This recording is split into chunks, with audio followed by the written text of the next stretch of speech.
What's up? Happy Sunday. So today's my dad's birthday.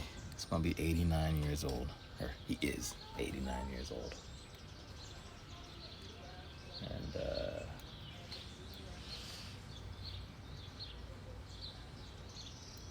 historically, my dad, we don't celebrate birthdays. When I was in Japan, I used to send my mom flowers. Their birthday's in March.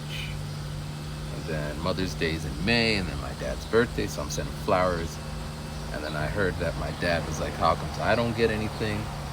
So I started sending him flowers, but my dad makes flowers, grows flowers in the backyard.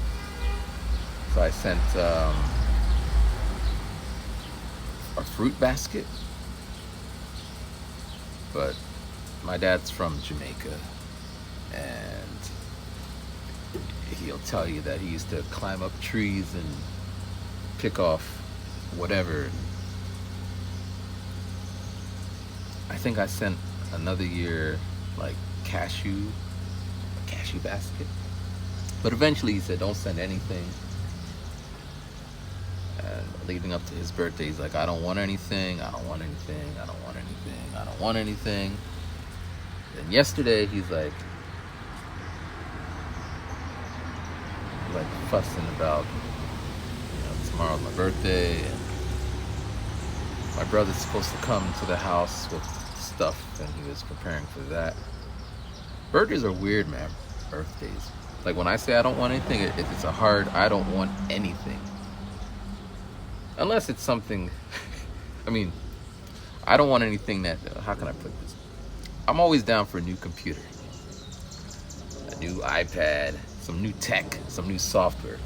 That's out the price range of most people. But I know, so when I say I don't want anything, yeah, you could forget all that other stuff.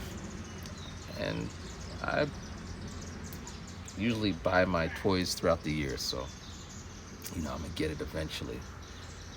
But yeah. But there's this weird pull, like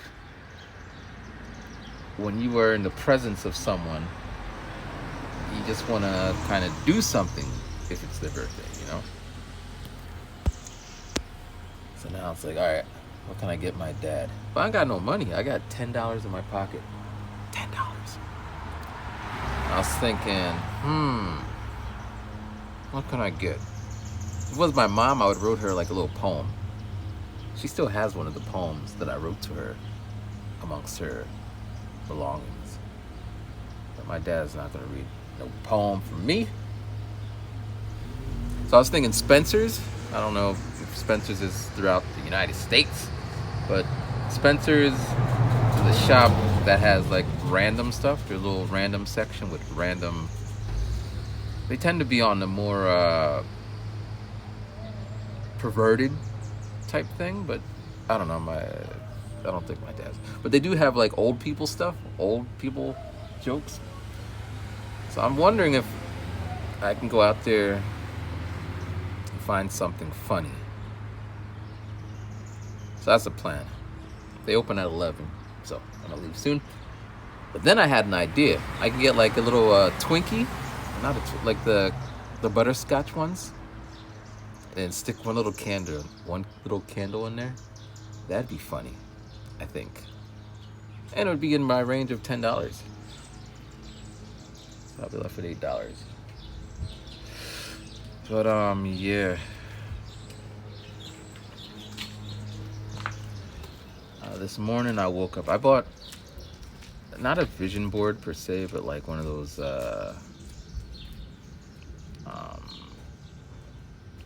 calendars, the whiteboard calendars. And I wrote out a plan for the week. So I'm definitely going to do the open mic on Wednesday, which means I need to prep on Monday and Tuesday. I'm going to do the one on Thursday. So most likely Wednesday will be practice, and then Thursday will be the thing. I'm going to try to make my first sample pack. A sample pack is,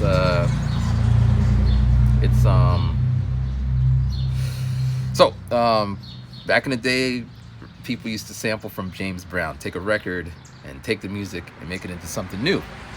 Hip hop is based on that idea, right? But then as hip hop became more popular, companies or the estates started suing the shit out of these artists. And rightfully so. They're basically stealing other people's music and making money from it. So they hit them with cease and desist letters, or they hit them with, all right, well, if you want to use it, give us $20 billion. Kind of like set the bar so high. Or they talk shit, like in the case of Shaka Khan, Kanye West, Through the Wire. I believe he got the okay. He's like, yo, I'm doing this. She's like, you got my blessings, son. Then it comes out and he chipmunks it, and then she's on record saying, man, I don't know what the hell. Like, I think she's still getting a paycheck because that song was pretty big. So, this dude named Frank Dukes, one of the first. I'm sure other people did it before him, but he started making the replica, like, he started to, it sounds like James Brown, but it's not James Brown. It's Frank, who's sounding like that era. And he started making these packs. They're like $30. Well, you could charge whatever, but it seems the going rate is like $29.95. And usually it's like 12 compositions, 30 seconds to a minute, could be longer. And you know, once you buy it, you can use it as you want to, and you won't get any issues. Now, YouTube is still YouTube, so the Frank Dukes will put it up on his site on YouTube to promote it, and then you use the same sample, so the algorithm flags you for stealing his music, so then you gotta send him a little, the fact that you bought it. And it's getting worse, because some people don't even buy the packs, you just sample it from YouTube. It's like, you know, hip-hop stealing music, right? But so it's cool. And then one of the cool things is, you know, if I buy his sample pack for $30, I have the use to use it any way I want, and I could sell it to someone else.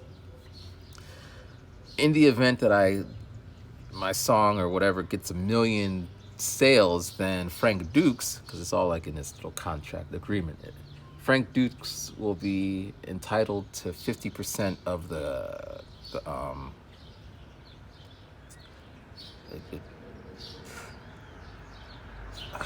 I forget what it's called, but he's gonna get 50% of the performance. I forget the name of it, but when you make a song, you get 100% of it, and the fact, since you're using his, he's gonna get 50% of that. And you might be like, 50%? So what they always say is 100% of nothing, or 50% of something is better than 100% of nothing. So like, anyway, so he sells, so I buy the pack and I sell the song to Drake. Drake goes off to go super platinum. Then I'm gonna get 50% of whatever they give me, and he's gonna get 50% of whatever. So if Drake gave me $100, he gets 50, I get 50. He's happy, and I'm kind of, man, if I would have made it myself, I would have got 100%.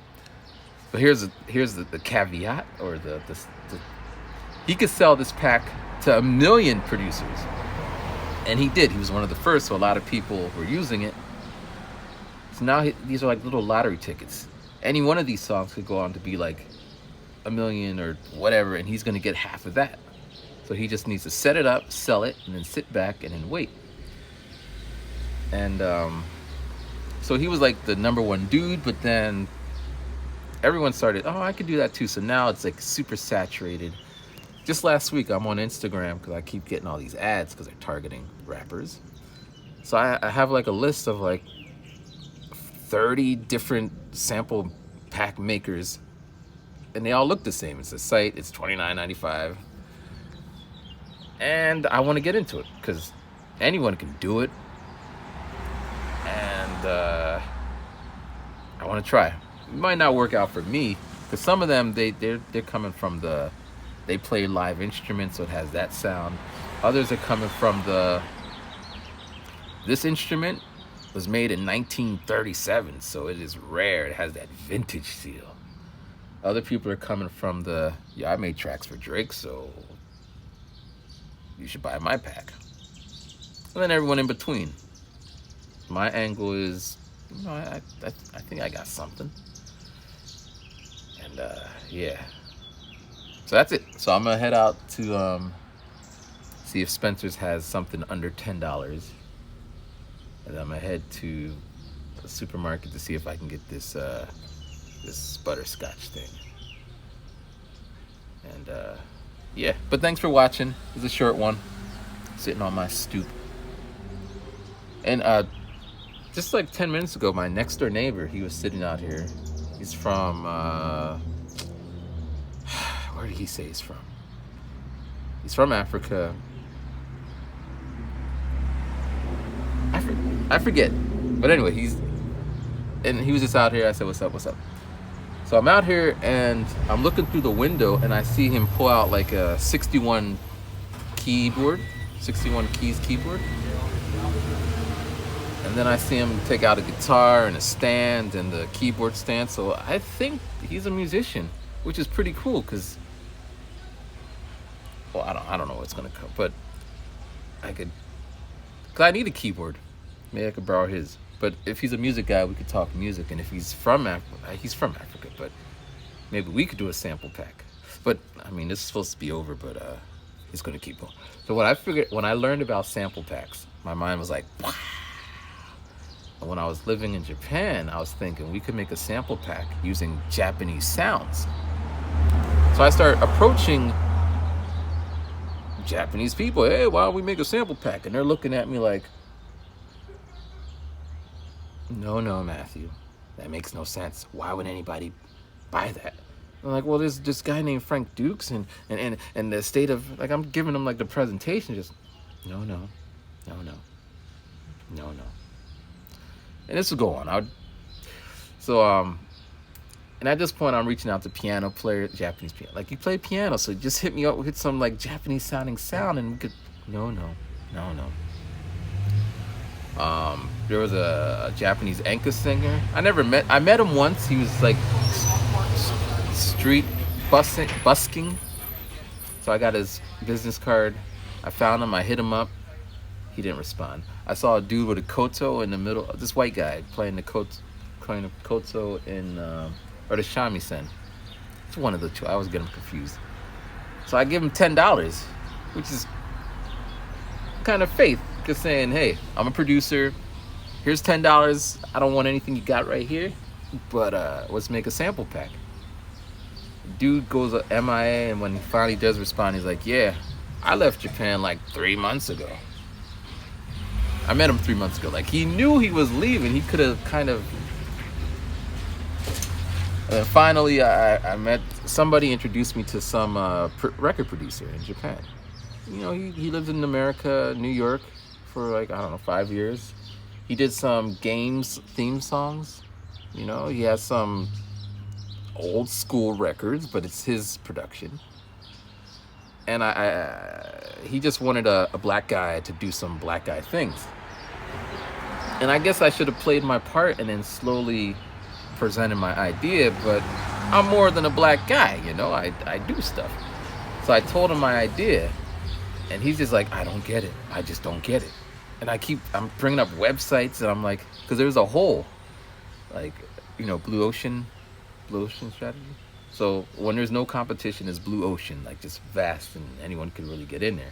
Now, you know, first people don't necessarily make it because there's no market for it. Usually the second or third person comes along and they kind of figure it out, and they just, anyway, when there's a lot of competition, they call it red ocean, like bloods, shark, one blood, like, so it's really competitive. So then it just keeps getting smaller. So there was the phone market, but then iPhone came and made that market, but they were kind of overpriced, but you just, you know, want an iPhone. And then, because there was other smartphones before iPhone, I wanted one, but it was really expensive, and it didn't have any like functionality outside of, it was expensive and cool.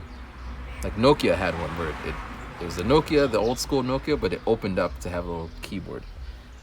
then so it's expensive, and then Android comes in. Google starts making their little Android things, and they make their little market, and then so on and so on. So I saw a hole where there's no Japanese based sample packs. Like there's artists or sample makers who throw some Japanese on there, or some kanji, or some thing, but there's no Japanese. And I'm trying to tell him, convince him, explain to him that we could corner this market, because him being Japanese, he's authentically Japanese. Him being a producer, he knew a lot of people. The fact that if you try to sample Japanese music, they will shut you down quicker than, like, you know, Japan doesn't really play around with sampling. That's why it's not a thing unless you're in. But he shut me down, and I was just sitting there like, you know what? You're stupid. That's what I was thinking. And then like 2 months later, this DJ, random DJ who I randomly follow, he did it. He took all these old records and he made a sample pack. But he didn't clear the samples. He was just selling it, which I don't understand. So I reached out to him to see how he maneuvered it. He never got back to me. And then like a year later, this one of the sample packs that the groups that I buy, they made a Japanese sample pack. And I wanted to send it to him, like, you know, whatever. Anyway, this video got longer than it had to, but you know, that's what it is. So I'm out. Be safe. Peace.